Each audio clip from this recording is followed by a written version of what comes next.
I just want to mention briefly our overall input for this project is really looking at this, provide sort of understanding of tree defenses and their effect on mountain pine beetle biology and ecology, keeping that in mind. This is the simple question that we really focus very much. What constitutes suitable host trees? Last week, Thursday and Friday, we talked about this concept, suitable host and host susceptibility. I'm going to tease that thing out because that is the really core of our project. When we think about the tree susceptibility, we have to consider two extremes, susceptible and resistant.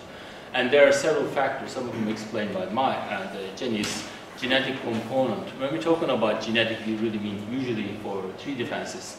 And we have other components that we didn't talk much, attractiveness and reproduction. In order to be the trees or the plants suitable for organisms, insects have to be attracted naturally, as well as that they were able to reproduce from those trees.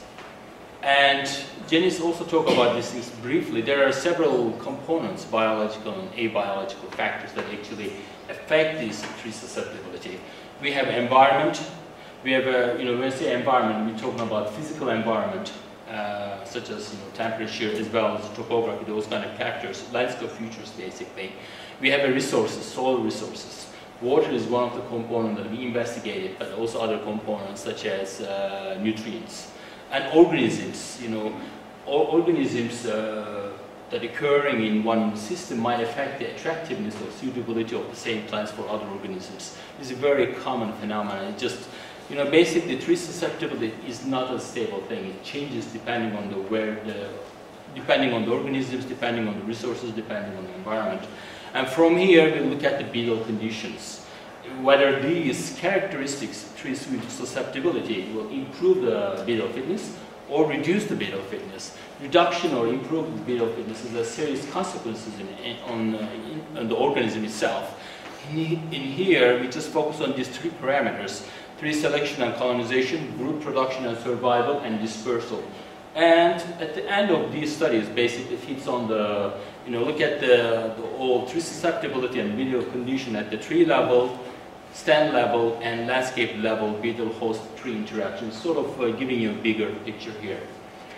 Instead of giving you figures or diagrams, I just summarize my results in short statements. Here I have two statements here. First of all, these are based on the experiments that Maya and I did for the last 3 years. That what we found that actually jack pine is susceptible to mountain pine, as susceptible as lodgepole pine. But these are, again, I would like to mention that these are experiments that we did with simulated mountain pine attacks. We use the fungi, as Janice explained that, or we use the cut balls. This is not really ideal system, but at least gives us some idea about host susceptibility. Second thing is we look at the jack pine resistant, whether they are defenses, whether they and lodgepole defenses too, whether how the drought or the water treatment in fact. I just want to mention that drought, as Janice mentioned, we didn't really achieve the extreme drought. We have only water treatments, I will call it. But overall, what we found the pattern is that drought can potentially influence the jack pine or lodgepole pine susceptibility to the mountain pine beetle as a component into it. The second component I look at the tree condition is attractiveness. Well, we already know that chemistry of jack pine and lodgepole pine are quite different. But what it means really in terms of plant defenses, in terms of organisms, mountain pine beetle, how it's going to affect the mountain pine beetle attractiveness in this case is really not known much. And then the pheromone chemistry, we did some work on look at the pheromone that released from jack pine versus pheromone that released from lodgepole pine. We found that actually chemistry is quite different, pheromone chemistry. And how this affects mountain pine beetle attraction colonization is not known. Hopefully we're going to test this particular question this summer. As we know that the pheromone communication is the sort of the sole tool that beetles have to communicate with other individuals in the system, and they use this pheromone to initiate the mass attack. So it's a really important phenomenon. Reproduction, we found that overall mountain pine beetle can reproduce on jack pine, and lodgepole pine, of course we know, but lodgepole pine still seems to be superior to jack pine. We're still teasing out that data more. In terms of beetle condition, what we have, because those are the three parameters we looked at, host selection and colonization is very similar. Mountain pine with colonization in jack pine is similar to the lodgepole pine. Brood production and survival is very similar again between those species, two species, and in some cases actually we don't see any difference in fact. And in dispersal, Maya is going to talk about more some of the aspect of beetle condition and linking to the dispersal and flight. This is the thing that I would like to emphasize more. Again, this is the center of my presentation here. Our work is jack pine ecosystem primarily suitable for mountain pine renovation. As we know that when the organisms invade one area, they have to go through these rapid evolutionary changes in morphology, behavior, and life history. This is called adaptive dynamics in invasive land or in naive lands.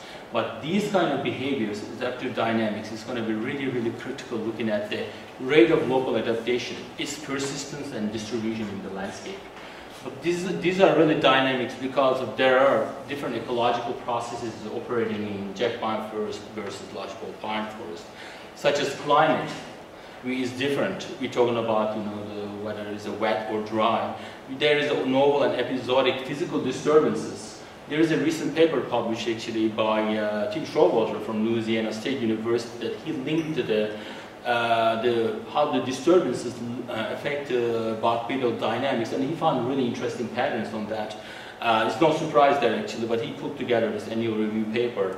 And it's also, we have a landscape patterns that is another paper published by Monica Torner's lab. It just published, I think, 2012, Global Change in Biology. They also indicated that there are several landscape parameters, particularly topography, do affect insect attacks on the particular trees, bark beetles. They did work in the Yellowstone. And then the third process is that we talked before, this spatial heterogeneity issue. We know that the insect will, based on these adaptive dynamics and different ecological processes, going to affect the insect movement patterns in these naive lands. Insect movement is going to affect the establishment success, population growth, rates of species spread in these naive lands. This is all caused due to spatial heterogeneity. Again, another recent paper published teases out this issue. Spatial heterogeneity seems really important when we're dealing with insect epidemics. It's going to be a short presentation, so Maya is going to talk over, whereas we can take the questions after that. Maya. Okay, so as Nadir mentioned, we've been working together for the last, it's more like 5 years. Looking at this link between the tree and the beetle. And we've done, a lot of our work has focused on the chemical interaction between the tree and the beetle, and then how that changes with environmental condition and influences beetle fitness. So more recently, or not more recently, at the very beginning, as Janice mentioned, I was interested in looking at flight dispersal, but it hasn't been a very easy thing to overcome with respect to methods. So I'm only now been able to gather enough data to show to you. So that's one good thing for these long-term projects. We can actually achieve some of these harder things. So the objective of this part of our work was to determine the flight capacity of mountain pine beetle. We wanted to look at how the environmental treatments that we applied in those field studies that Janice showed with the water deficit and the watered trees, how those might in fact impact beetle dispersal that were reared within those trees. However, those treated and inoculated bolts didn't have enough offspring for us to do all of the work that we wanted. So these studies are coming from naturally infested lodgepole bolts. So the objectives were to determine how far beetles can fly using this artificial tethering system where we applied a small tether to the pronotum of the beetle, being careful not to impact the wings. And we asked questions like, does the sex of the beetle matter, or the age of the beetle, does that influence its ability to fly? And then finally, after the flights were conducted, we also wanted to quantify a measure of energy use during flight. And we did this by extracting the fat from beetles that were flown and similarly treated control beetles that were tethered and maintained in the same conditions as the flown beetles but weren't actually allowed to fly. So as I mentioned, these are beetles from naturally infested lodgepole vine bolts. There were 3 different age groups that we tested. Young beetles, 1 to 3 days old, middle-aged, 5 to 7 days old, and old beetles that were 9 to 11 days old. To eliminate the possibility of influencing flight through pheromone signaling cues, we flew males and females on separate days, and we allowed the beetles to fly for a 24-hour flight period. So the tethered beetles were attached to the end of each of these mills, and we have about 30 mills that we can use at once. And then, as we'll see in a second, the beetles fly around, and there's a sensor here that indicates how many times they've flown, how fast they're flying, how many times within the bioassay they're flying, and the duration of each flight. There was the video. After flight, we measured energy use with fat extraction with simple sock-sled apparatus. So in here, we put individual beetles where we know their flight history, and we have them in individual containers, and there's, say, about 70 beetles in this part of the apparatus, and then we extract them with petroleum ether, and then weigh them again, and it gives us a measure of how much fat is remaining in the beetles after the various treatments. So the one unfortunate thing with this type of approach is you can't measure how much fat there is before and after flight because you have to kill the beetles to measure their fat. So this comparison with the control unflown beetles is the best we can do to look at energy use. So this is just a quick overview of some of the data we've collected. This isn't where we stand to date. We've actually flown about twice as many of these beetles, but this is what we have analyzed to date. What I want to point out is the average flight of most beetles is in around the 3-kilometer mark. As they get older, they are less able to fly as far, but we have had a good deal of variation, and the longest flying beetle of this data set was 24 kilometers, but I think there has been one that flew about 26 kilometers.